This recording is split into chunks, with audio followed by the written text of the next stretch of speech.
Okay, so you're comfortable? And because this is an anthology taken from the suttas, from the word of the Buddha, I usually begin by doing the Namo Tassa. That's just a tradition. Namo Tassa Bhagavato Arahato Samma Sambuddhassa. Namo Tassa Bhagavato Arahato Samma Sambuddhassa. Namo Tassa Bhagavato Arahato Samma Sambuddhassa. Buddhang Dhammang Sanghang Namasami. So, the Sutta class. So, even some years ago, you noticed that some of the translations of the word of the Buddha were very old, and words changed their meaning, and also we're having a much better understanding of what these words mean. And also that when I first read these suttas, first in English and then in Pali, you realize there was so much repetition. So much that you could hardly understand what the meaning was. And also some of the words were synonyms. They weren't all that helpful to our modern world. For example, later on, you will see that when the Buddha described this body like a sack with many kinds of rice, red rice, hill rice, whatever rice, and when I started teaching that in places like UK, they said, we don't eat rice in UK. So I said, many types of potatoes. So what it was doing, it was keeping the meaning of the simile, but just changing its expression to meet modern people. And so you'll find some of the similes a little bit modernized, but still keeping the meaning of that simile. A lot of repetition taken away, and just some new understandings of some of the words. And it seems to make it much more alive and much easier. But most of it, is as you would remember it. So as an anthology, this was based on the work of Venerable Jhana over 100 years ago, who wanted to get some of the teachings of the Buddha, the core teachings, and put them around the framework of Four Noble Truths and Eightfold Path. And around that framework, Four Noble Truths, Eightfold Path, then to get a sutta from here, a teaching from there, many different places to reinforce what you might call the basic teachings in the suttas. So that's what we're presenting here. Four Noble Truths, Eightfold Path. So as I'm doing this, every now and again I will pause, and if there's anyone got any questions about any of the meanings which I explain here. So it's okay to put your hand up and to interrupt in case there's something you haven't understood. Okay, so we start off the Four Noble Truths. And the Buddha, you got that? No, yeah, okay. Four Noble Truths. And you can see to the left of the script there, DN16, that gives an indication where it is coming from. That's the Digha Nikaya, the long discourses, and that's Sutta number 16. The Buddha addressed the community thus: it is through not fully understanding and penetrating the Four Noble Truths, that I, as well as you, have experienced the cycle of rebirth and death for a very long time. Because of not fully understanding the noble truth of suffering, we have experienced the cycle of rebirth and death. By not fully understanding the noble truth of the origin of suffering, the noble truth of the cessation of suffering, and the noble truth of the path leading to the cessation of suffering, though we have for a long time experienced the cycle of rebirth and death. And so long as my penetration and insight into these Four Noble Truths as they really are was not thoroughly complete in their 3 phases and 12 aspects, then I did not claim to have awakened the unsurpassed perfect enlightenment in this world. But when my penetration and insight into these Four Noble Truths as they really are was thoroughly complete in their 3 phases and 12 aspects, then did I claim to have awakened the unsurpassed perfect enlightenment in this world. And so, to make it a little bit modernized but obvious, so the 3 phases, 12 aspects, 1A, 1B, 1C, 2A, 2B, 2C, 3A, 3B, 3C, and 4A, 4B, 4C. It's just what we do these days. But you don't find that in the original text. But it's just reordering it to make it, keeping the meaning, but making it easier to understand. So you can see here the Four Noble Truths, the 3 aspects, 3 times 4 is 12. This is the noble truth of suffering. Suffering is to be fully understood. And suffering has been fully understood. So you got the statement, what you're supposed to do with it, and again, when the task is complete, you consider suffering has been fully understood. This is the noble truth of the origin of suffering, the wanting which causes rebirth. And wanting, the origin of suffering, is to be abandoned. It's called let go. For those of you who want a copy of this, you can get a copy from either Dell or that little stick over there. You don't want it? Yeah, later. Yeah, the little stick over there. You can borrow that and take a copy for yourself. Instead, it means you don't have to go and photograph it. And if you're going to translate it afterwards, you can get it on a stick. If you've got a little machine or something, so you can read it and then translate it into Bahasa afterwards. Makes it easier for you. And you see straight away there's a translation there. Instead of calling it craving, which is the English word which most people use, the craving is a little bit too harsh, too extreme form of wanting, but it's all forms of wanting. It leads to suffering and leads to rebirth.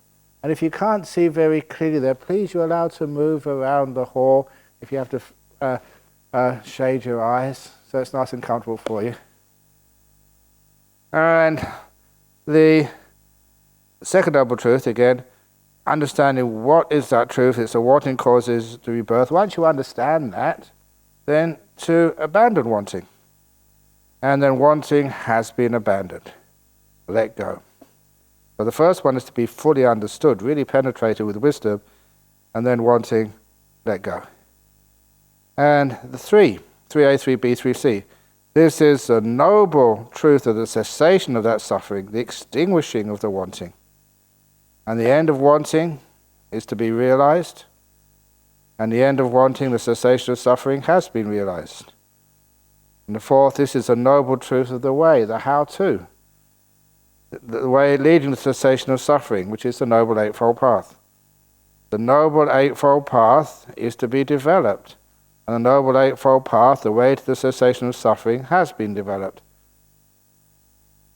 Then, in regard to these things unheard before in this generation, there arose in me vision, knowledge, wisdom, true knowledge, and light. I consider the Dharma that has been awakened to is profound. Hard to see. Now, it looks pretty easy. You put it 1A, 1B, 1C, 2A, 2B, 2C, 3A, 3B, 3C, 4A, 4B, 4C. But it's very powerful. It's very deep. It's awakened to is profound, hard to see, hard to understand, peaceful and sublime, unattainable by mere reasoning. Doesn't mean it goes against reason, but you need much more than logic and reason, and subtle to be experienced by the wise. But this generation delights in attachment to a self, takes delight in attachment to a self, and rejoices in attachment to a self. It is hard for such a generation to see this truth, namely the empty process of cause and effect, dependent cessation, and origination. Now, when it says delights in attachment to a self, sometimes we talk about attachment, and we're not supposed to be attached, and attachment is not a good thing. But sometimes attachment is a good thing. For example, when you're on the back of a motorbike going through Jakarta traffic, it's a very good idea to be attached. Do you agree with me from Indonesia? Yeah, I don't let go yet. But it is, and also, where does the attachment come from? Like attachment is like a string, which, it ties, but there's something on one end of the string and something on the other. We always look at the objects of attachment. I'm attached to my cup of tea. I'm attached to my little tablet. I'm attached to my robe or whatever. But we always look at the object rather than I am attached to this. It's wonderful when that sense of attachment, it's not what you attach to, the thing doing the attachment, when that is seen. I was going to mention this morning, when I told that story about somebody taking somebody else's shoes when you leave here. Would you be upset at that? It's only a pair of shoes. What's the big problem? The problem is because it's my shoes. But it was actually quite cute in a way. So when I went to see my mother in a nursing home in UK when she had dementia, she was in the dementia ward for 2 or 3 years before she passed away, and that as soon as I went in to visit her, accompanied by my brother, and my brother saw my mother and said, "That's not the dress which she's wearing, it's somebody else's dress she's wearing." Because my brother would make sure that my mum was well clothed and would get all the dresses and anything she needed. And it was a waste of time me trying to do that from Australia, and I'd just get her a brown robe if I had the choice, but I couldn't do that. And then my brother said, "Oh yes, this is always happening," because in the dementia ward, people couldn't remember whose dress was whose, or whose shoes belonged to who. So they'd go into each other's room, they saw a dress they liked, or shoe, they just wear it. And so my mum wore other people's dresses, and other people wore her dresses, and everyone was very happy about that. It meant you didn't need to have so much clothes in your wardrobe. With maybe about 50 or 60 people in the dementia ward, she had 50, 60 more dresses than she would normally have to choose. Wouldn't that be a wonderful way of living when we shared without ownership? So that's one of the things we're looking at, who's actually doing the owning. That's why I put down here that we rejoice in attachment to a self, a thing which does the owning. It is hard for such a generation to see this truth, namely the empty process of cause and effect, dependent cessation and origination. Furthermore, it is hard to embrace this truth, namely the stilling and disappearance of the will. This is the translation of the word sankhara. And if anyone wants to argue with me, there's a whole heap of evidence. Sankharas, mental formations, does that really make any sense, mental formations? What it really means is that it's volitional tendencies, they sometimes call it. In other words, the will, that thing which you identify with and you regard as that will, where does it come from? And where does it go? And this is what we mean by the word sankhara. It's cause, conditioned, not from you or from some other being. It's this empty process of cause and effect, which is very important to understand. This is not easy stuff.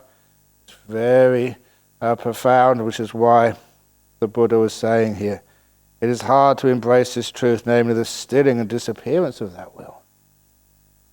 The relinquishing of everything that has ever been acquired. And I don't mean your money. I mean every other of those mental possessions, such as having to be right, having to be smart, having to be a winner. And sometimes I always say, it's much wiser to be a loser than a winner. Because if you win, you have to play another game next week. If you're a loser, you can go home and relax.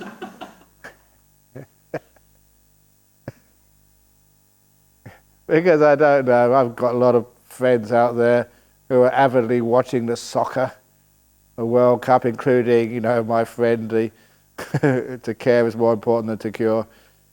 And he's probably still out there, I don't know, in Russia somewhere.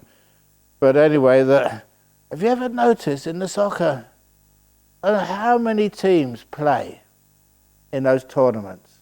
How many teams go home happy? Only one. It is about 64 teams, 63 teams. They get very upset. They didn't make it. And worst of all, the team that gets into the final, and they lose in the final. They get so close and they lost. They suffer more than anyone. And the one who actually wins the final, what happens next? They got this big weight of expectation to win next year. So if you're a loser, you just go there, play and enjoy. They don't expect you to win. So you just have a nice time, enjoy yourself and have a nice game and go home losing.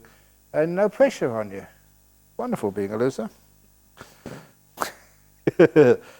But we exert our will to try even harder. That's a lot of suffering. Anyway, the stilling and disappearance of the will, the relinquishing of everything that's ever been acquired, the destruction of wanting, everything fading away, cessation, nirvana. But there are beings with little dust in their eyes, though they are wasting through not hearing this Dhamma. There will be those who will understand this Dhamma, which is why the Buddha taught it, which is why I'm in here teaching it. Maybe someone might understand this. Who knows? You understand it? No, at least you're being honest. So anyway, that's just a little introduction for Four Noble Truths. One of the things it says is because of not understanding these Four Noble Truths, that people aren't enlightened. You understand the Four Noble Truths? Then you must be enlightened, Andy. Okay. In other words, we understand, we can recite them. You can probably recite them in Bahasa. You probably know by heart in Bahasa. But that's not really understanding them. You get the sort of the picture, the signpost. Do you really get right into it and understand it, what this is talking about? Wanting and will being culprits. You see how wanting and will go together? So this is the teaching of the Buddha, and it's powerful. So, and by calling it wanting instead of craving, we're not craving for something. I just want a cup of tea because I'm thirsty, but I don't crave for it. Yeah, I want my football team to win, but if they don't. But it's not just craving, even small amounts of wanting. can actually make you very upset. So, any comments or questions about that? You can actually put your hand up now and ask a question, or this evening in the question time, you can just remember and ask a question this evening. So, the noble... Yeah, got a question, yeah. Yeah. That's right. This is causes and conditions. They keep rolling on. In other words, just like science, just like the law of gravity. Do you decide to fall? No, that's just the nature of life. To heavy objects attract one another. It's not your fault. I often said, I'm not sure if I said this yesterday, it was a couple of days ago, to the monks. Was it to you? No, it was some talk. It was, why do I tell bad jokes? And the reason is because it's not my fault, it's not my will, it's my conditioning. Yeah. And the reason is because my father told bad jokes. And I get it from him, it's in my genes, I can't help it.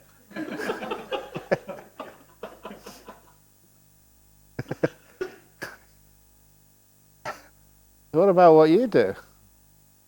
A lot of times it's just causes and conditions, it's just brainwashing, it is just advertising, it is just conditioning. This is actually where we get a lot of our activities from, and we think it's from us. Here we go into the will and conditioning. One of the experiences I had when I was a student, which I will never ever forget, was the hypnotism experiment. And that was where, we had, one of the places I was a member of, not just the Buddhist Society, but the Psychic Research Society. Anything weird, like ghosts and hauntings, we'd be there just trying to find out if it was a real handuk or whether it was a real kwailo. Not really quite. But anyway, because I was interested in that.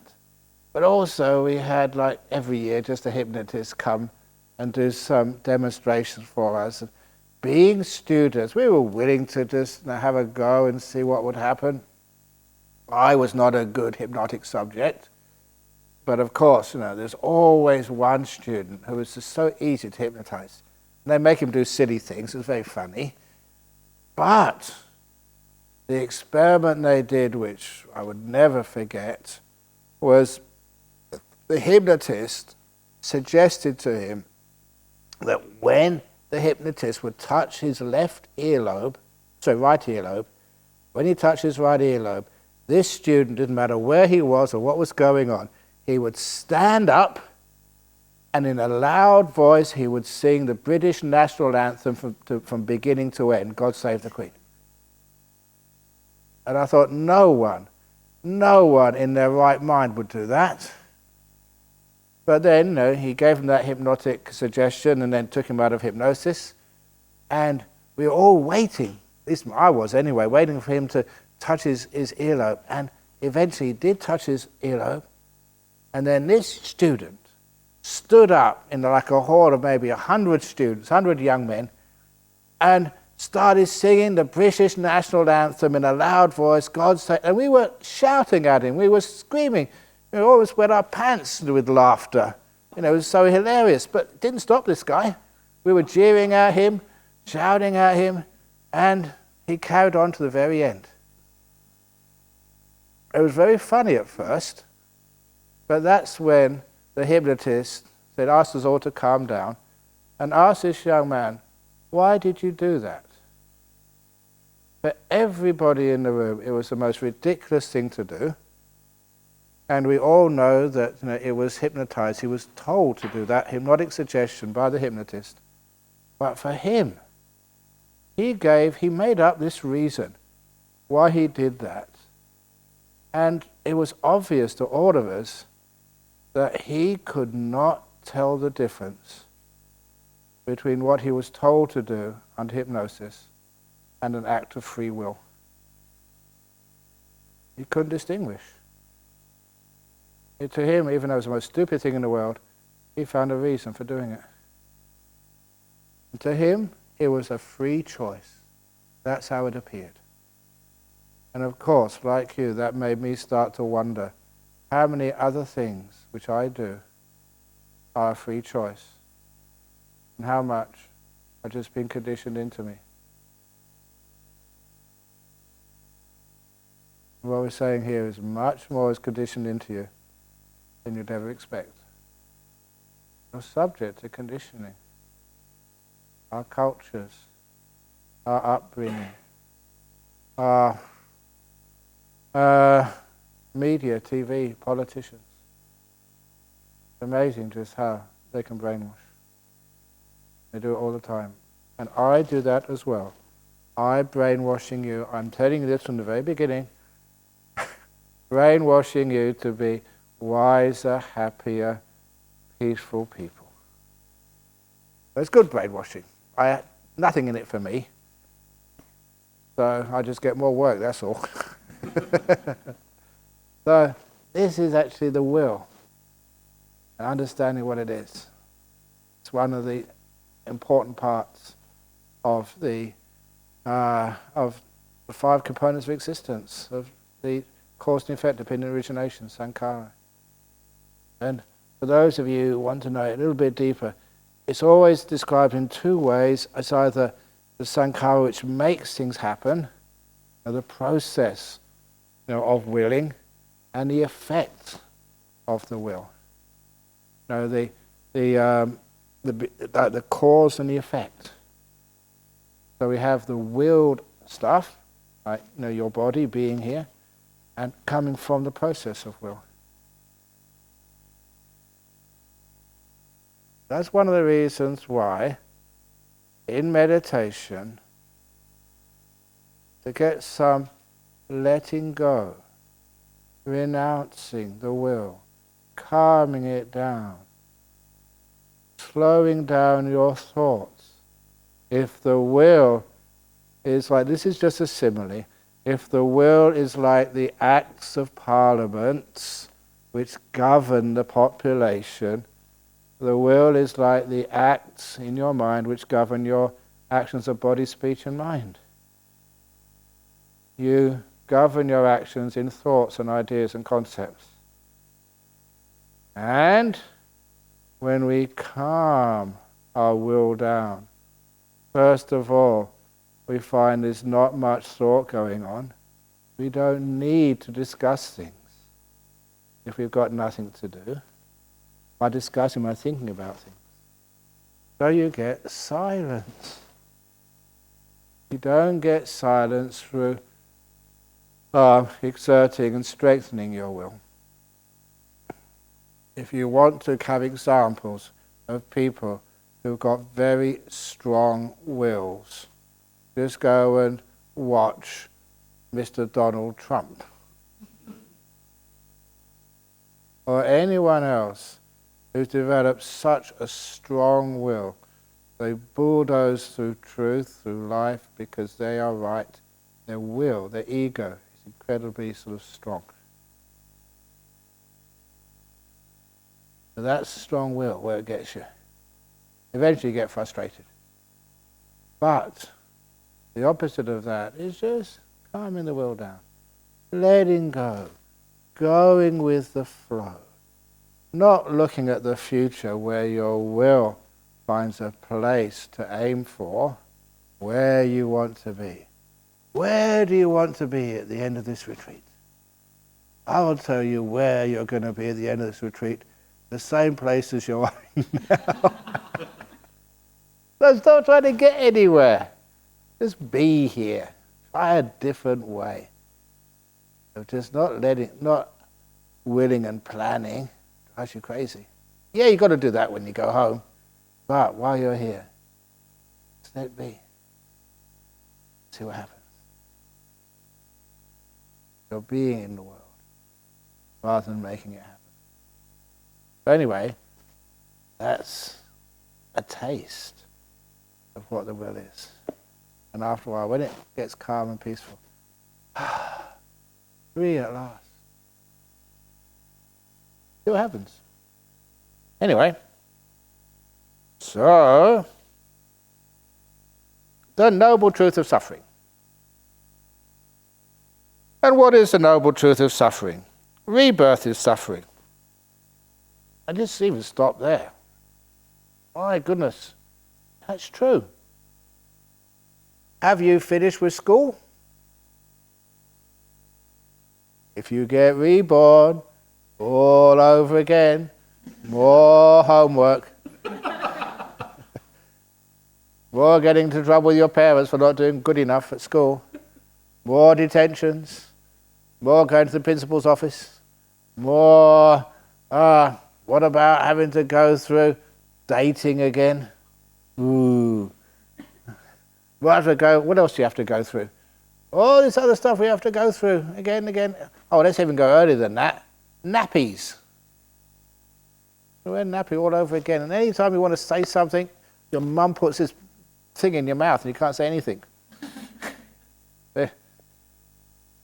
So there was, to make it very clear, there was, weird, but apparently it happened, some of the unbelievable things which I've collected over my lifetime so far, and apparently it's true, vindicated. There was a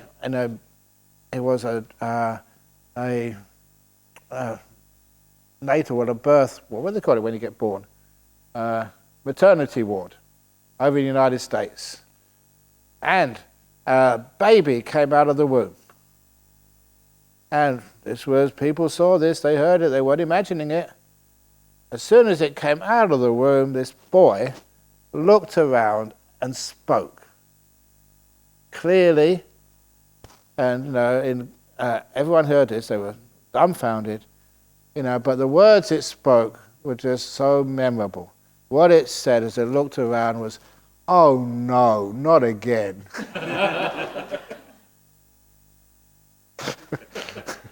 Oh, I'm blown it, reborn again. Oh, not again. Oh, crikey.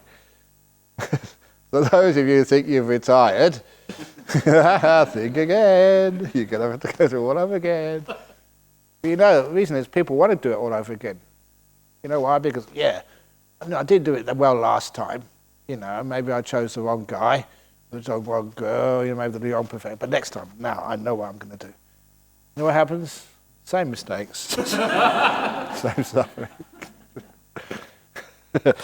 Anyway, so rebirth is suffering. Aging is suffering. We all know that. Many of us are getting on in life. Death is suffering. Sorrow, lamentation, pain, unhappiness, and distress are suffering. Experience what is unpleasant is suffering. On this retreat, despite anything which I can do or anyone can do, you'll experience some unpleasantness. Of course you do. Part of having a body. You have an itch. Or you're just about to get enlightened, just about, and you blow your nose. Oh. There's always things, even the food. It's almost nice. It's a problem with having a good chef. The better the chef, the more you expect, and the more suffering there is. It's almost just like the food that I would just like, can't you just put a little bit more in? But no. Or you just see, there's your favourite dish there they've got, and then you line up there, and then the person in front of you takes a whole lot, you've got nothing left. Whatever it is, it's suffering. So anyway, experience what is unpleasant is suffering, and missing what is pleasing is suffering. I really shouldn't do this, but I can't avoid it. It's 3:30 in the afternoon, and you're not going to have anything to eat this afternoon or this evening or tonight. But can you Can you imagine your favourite food, which you could have been eaten if you hadn't have come here? You know, your favourite noodles or your curry. You know, the nasi goreng, yeah. Okay. Can you imagine it from the favourite sort of vendor, the hawker store? Can you smell it now? Can you smell it? You're not going to get it. Ooh, suffering. Nasi goreng is chicken rice. But anyway, that's what suffering is. I shouldn't do that to you. So it's not being able to get what you want. In short, the 5 components of existence, what makes existence happen, that's called the truth of suffering, in brief. We go over it in more detail in a moment. But what is rebirth? Now, I put this down here, this is from the suttas, because sometimes people have the idea that, rebirth is just some metaphysical rebirth in the moment. No, it means like reborn into different types of beings. What is rebirth? In whatever type of beings or whatever species of beings there is rebirth, coming to be, coming forth, the appearance of the khandhas, the components of existence, the acquisition of the senses, that is called rebirth.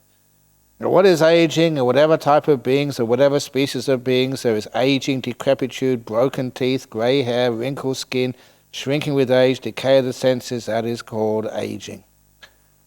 Now look at all the people here. Yeah, there's a few wrinkled skins here. If it wasn't for the dentist, we'd have broken teeth.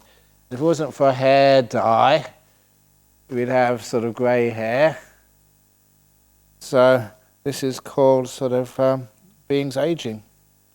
And because monks, they shave their hair, bald head, they don't need to have... Actually, they asked me, it's a real question. When I went to Thailand recently for the executive retreat in Bangkok, you know what the guy at the customs in Perth asked me? Before you put your bags through the x-ray, he said, have you got, any hair gel in your bag, sir?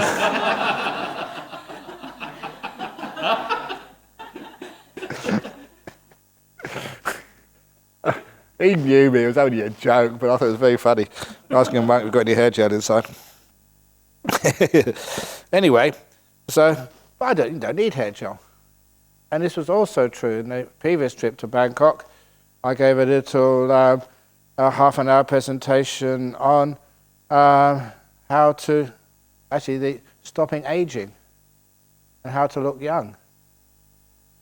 Yeah, it's true, because, just using the power of your mind. But it was not just the power of the mind, because, honestly, I am 67 this year. And, people asked me, they said, 67? They can't be 67. You look much younger than that. What's the secret to looking so young? And I said, not getting married.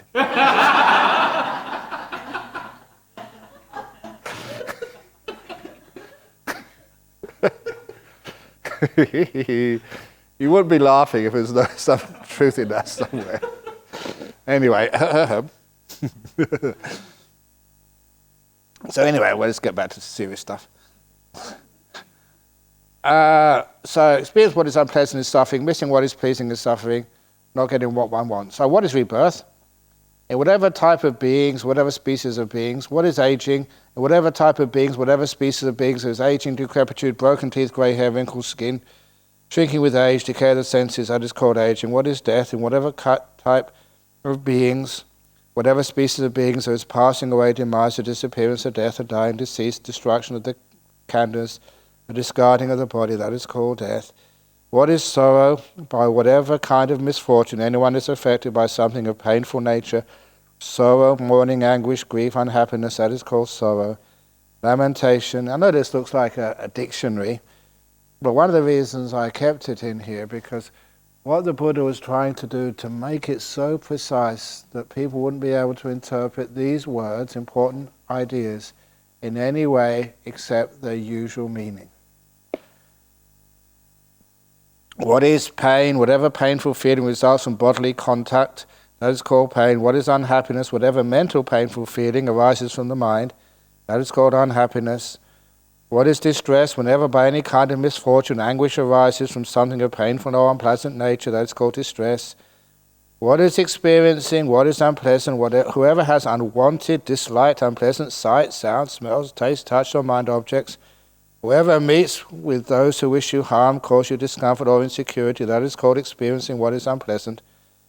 And what is missing? What is pleasing? Whoever has pleasant sights, sounds, smells, tastes, tangibles, or mind objects, those are the objects of the six senses, or whoever encounters well wishes, those who provide you with comfort or security, such as family or friends, and then is deprived of such interactions or connection, that is called missing what is pleasing.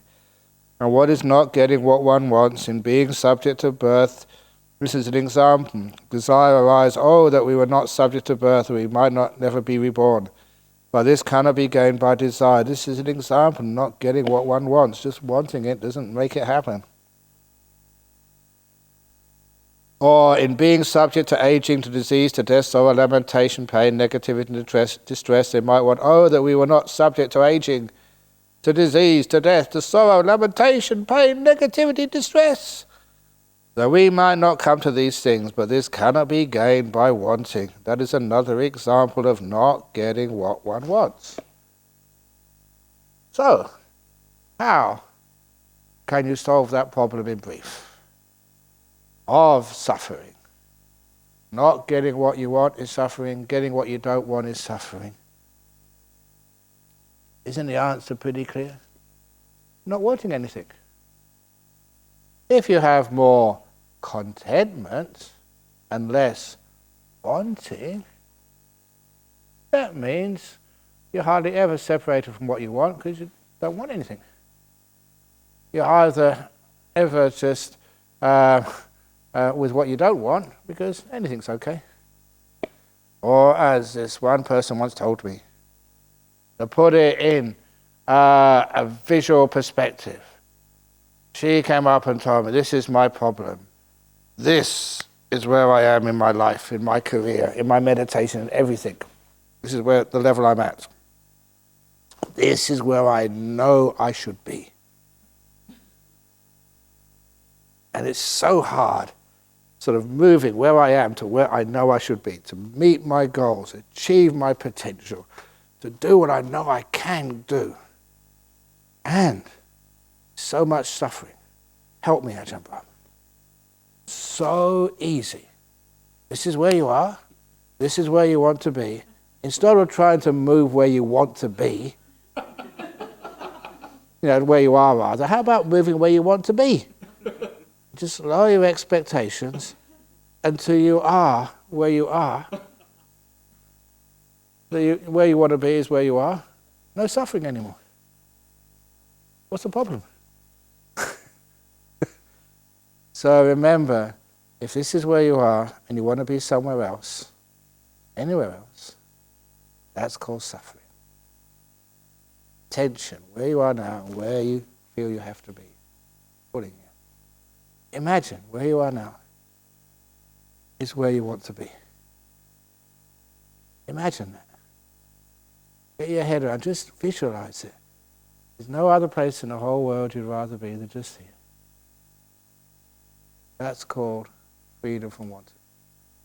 You don't need very much. Letting go. Anyway, any questions about that? Yes. No. Go over there. Sorry, I wasn't reading your mind. Very good.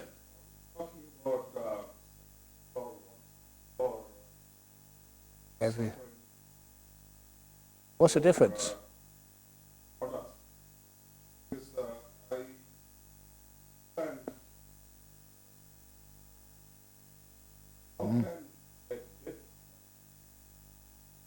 How can death, the process of death, is not pleasant? And you go to any palliative care ward, it's a lot of times you alleviate that suffering. You can actually lessen it. It's not a pleasant place to be. So the process of dying is suffering. When you do die, That's a wonderful release. Yeah, but then you get reborn again. More the same. So it'd be great to be able to understand that and just not get reborn. Why does one get reborn? One wants to. One hasn't finished yet. One thinks always the next time. Give yourself another chance. And then maybe next time you do it right. Yeah. Yeah. Yeah.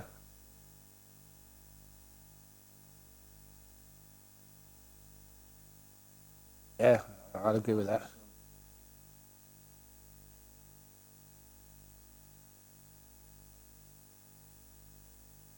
Ah. People try so hard to be a better human being, and they end up becoming pains in the neck.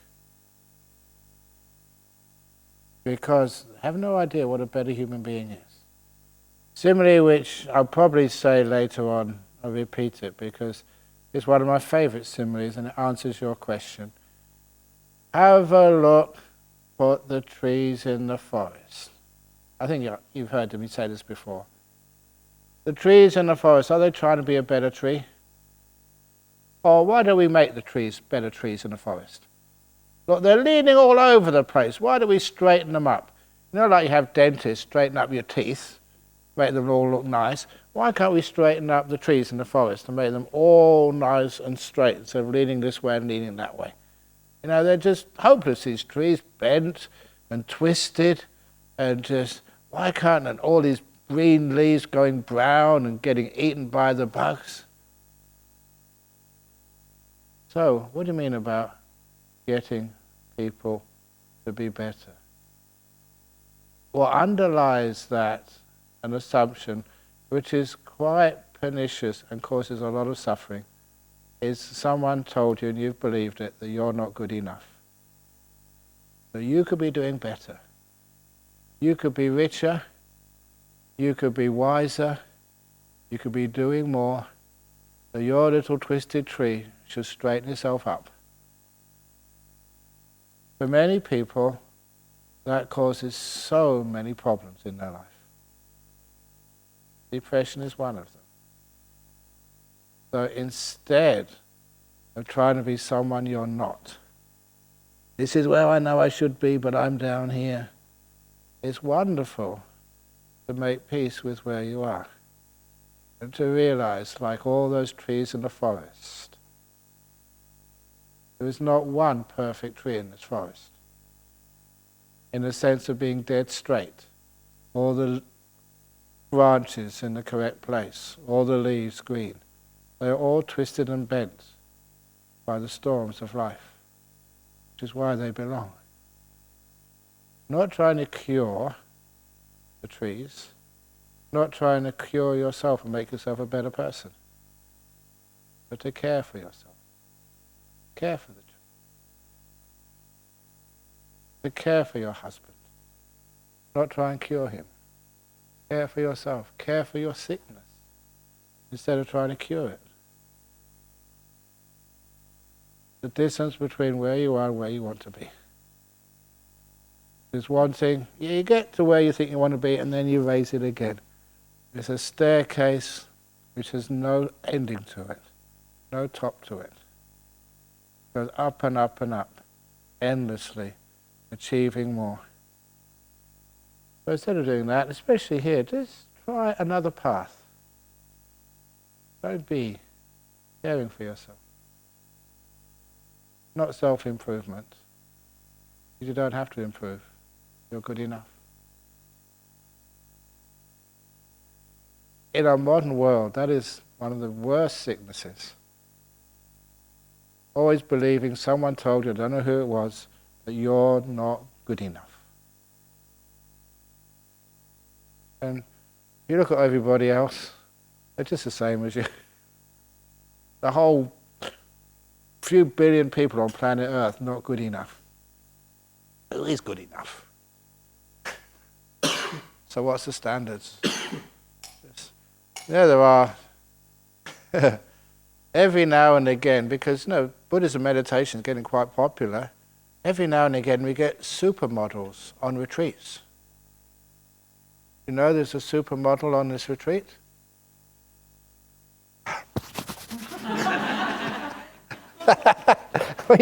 You take so many photos of me. No, I mean real supermodels. There was this one time, this is Kate Moss. Know Kate Moss? She's a supermodel. And so she wasn't on one of my retreats, but one of my friends went on a retreat, and Kate Moss was on the retreat. It was over in England somewhere. And Kate Moss, a supermodel, on retreat. And of course, guys being guys, they were looking, which one is she? Which one is she? And the interesting part was that this guy couldn't find her. She was sitting there, but didn't know who it was. Because the whole idea of, supermodels, in real life, they just look like everybody else. But they have this wonderful, they call it like a blank sheet of a face, with the lighting and the makeup and the hair. That is what makes them a supermodel. But in real life, they go through the streets and no one recognizes who they are. It's interesting. So many people, they aspire, to be like a supermodel or a super guy. People like that don't exist. It's total fantasy and dreams. So, why are you trying to improve yourself? And so what about improving the world? Oh yeah, a lot of people try to improve the world and they make it much worse. I remember even in Northeast, I'm just not doing the word of the Buddha, this is the word of Ajahn Brahm, sorry.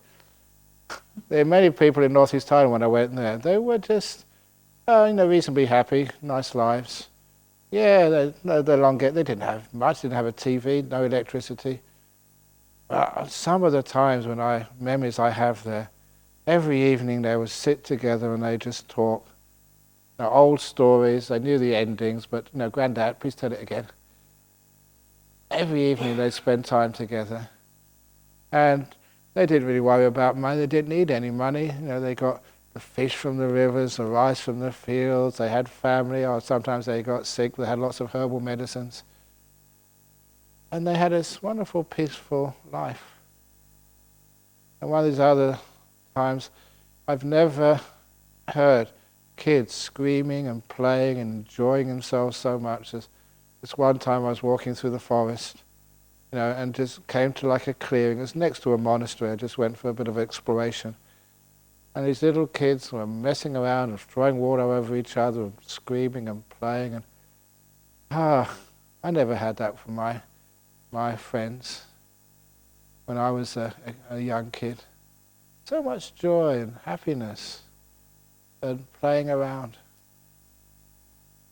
And then we came in and developed it. What do we do? Did we really understand? We thought we were doing a good thing. Did we really? I don't know how many of you are growing up, not just sleeping together in one room with your brothers and sisters. Some people even slept in the same bed, your brothers and sisters, half a dozen people in a small bed. You learn how to get on together. You learn a lot of social skills. And now, even having a beautiful room by yourself here, it's not good enough because the person next door snores and I can hear it through the room. Anyway, that sometimes just learning how to let go a little bit more. Be lower expectations. Be much happier. So don't believe all this other stuff and say, you should get more, you need more, you deserve more, go for it. Improve your personal best on this retreat. Don't do that. Go for your personal worst, your PW.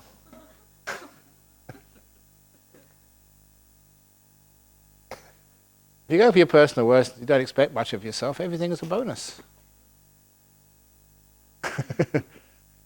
So that's why we're sort of changing attitudes here, letting go of craving and wanting. Okay. Sorry, I shouldn't. Oops, I lost it.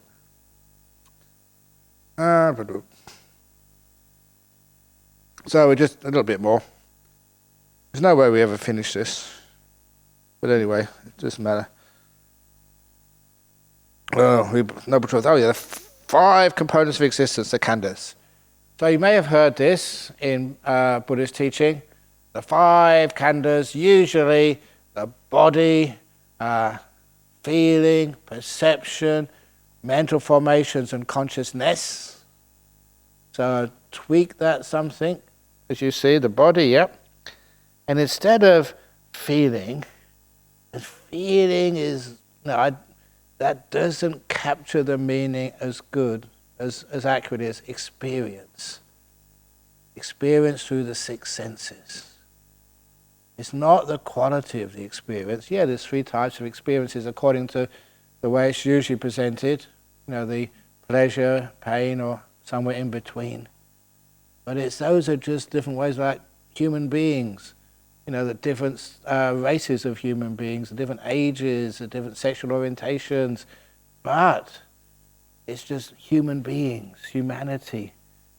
So that's, instead of saying, defining it by a particular species, the same as this thing called feeling. It's experience. That's what the Vedana really means. Perception. I already mentioned the sankhara, the will, and other formations which have come from their willing. And lastly, you may notice there, consciousness in the plural. Consciousnesses. Not just one consciousness, but many consciousnesses. Because there are 6 types of consciousness. When one is there, the other 5 are absent. Totally different. There is seeing, hearing, smelling, tasting, touching, and knowing. Why do they have something in common?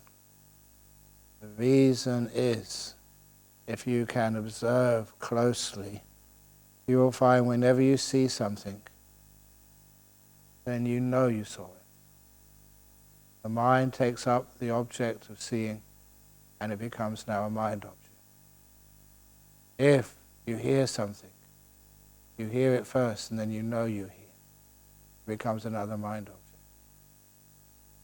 And even knowing, you know that experience, and then a moment later, you know that you knew. As soon as you add chronology, time, into the process of the 6 senses, then it becomes a process of separate moments of consciousness. But the mind sense, the 6th sense, always gets involved. So if you see, you know you saw. If you hear, you knew you heard. If you smell, taste, feel with your body, you know you've felt something with the body. Which means that all of the usual 5 senses, seeing, hearing, smelling, tasting, touching, is followed by knowing, which gives it the same type of flavor.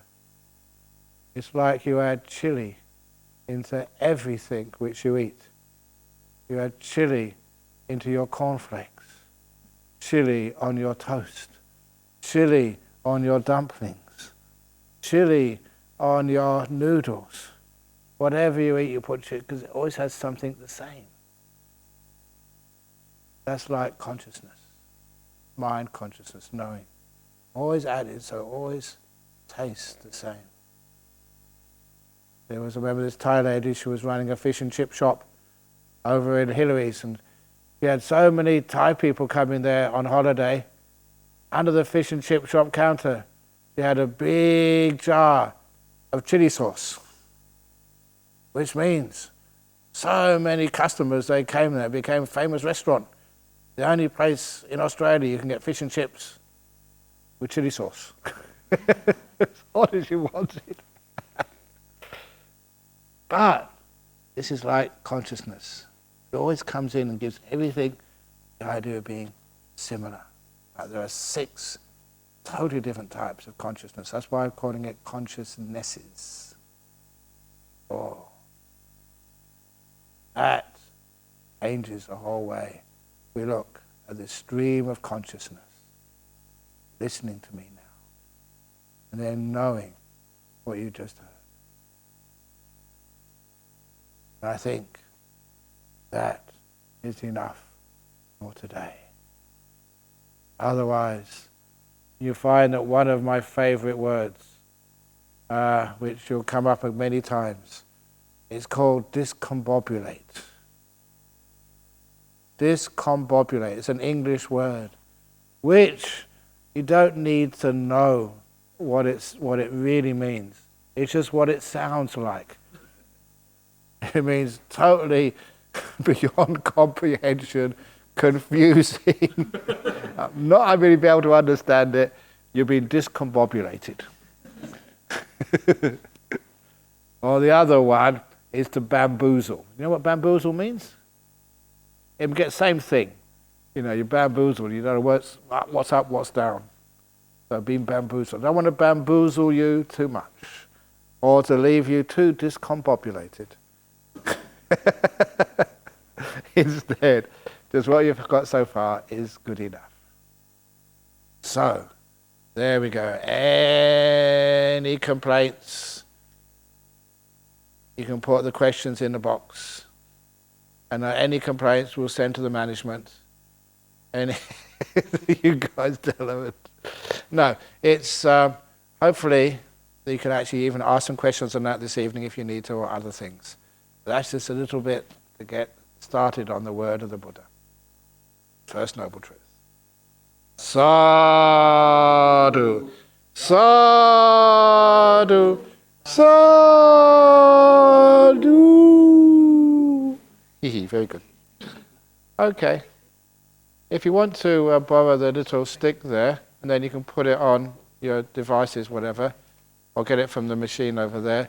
And then so when you're translating it to the people who didn't understand the English, then you can actually get it from there. It makes it easier than having to write it all down. And it's there for tomorrow and the next day as well. Okay, so now is the time for more meditation, or a cup of tea, or a rest, or I don't know what we want to do. So I think it's usually the tea time is 5, isn't it? Okay, but you've got time for the Indonesian group to be able to translate. Very good. Excellent.